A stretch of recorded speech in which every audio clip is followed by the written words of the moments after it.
Depuis toujours, l'homme peint les murs pour agrandir le monde. Quand les pierres se ferment, la peinture ouvre des fenêtres. Dans les grottes, les parois racontaient déjà la vie. Plus tard, dans les temples et les palais, elles racontent les dieux, les batailles, les rêves. Le décor mural, c'est l'un des plus anciens dialogues entre l'espace et l'imaginaire. Mais avec le temps, il devient un art à part entière. L'art d'agrandir l'espace.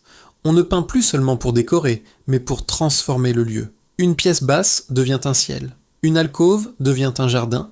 Un mur devient une échappée. À la Renaissance, les grands maîtres inventent la fresque illusionniste. Raphaël, dans les chambres du Vatican, mêle architecture réelle et peinte. Correggio, à Parme, ouvre les coupoles sur des ciels remplis d'anges. Le spectateur lève la tête et le monde s'élargit. Puis vient le temps des palais baroques. À Versailles, à Turin, à Vienne, les plafonds s'ouvrent sur des cieux de gloire. Les murs s'ornent de colonnes, de drapés, de paysages inventés. L'art n'est plus une surface, c'est un espace où l'on entre. Au XVIIIe siècle, un autre miracle apparaît, le panoramique. Ces immenses papiers peints, réalisés à la main, couvrent les murs d'un seul récit. Les sauvages de la mer Pacifique, l'Hindoustan, l'Eldorado, chaque pièce devient un voyage, une fenêtre ouverte sur un monde rêvé. Au XIXe siècle, les artisans décorateurs perfectionnent ces décors à la main. On peint des forêts, des ruines, des ciels d'orage, des montagnes lointaines. Le bourgeois s'offre un paysage sans quitter son salon.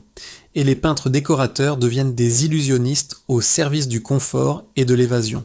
Techniquement, le décor mural est une symphonie de couches. Les fonds se posent au spalter, les nuages à la brosse douce, les lointains au glacis. Chaque plan est pensé comme dans un tableau, avant-plan net, arrière-plan flou. La lumière, encore une fois, est la clé.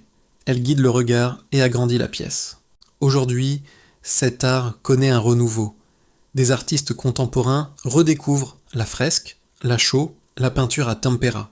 D'autres associent tradition et numérique, projetant puis peignant à la main.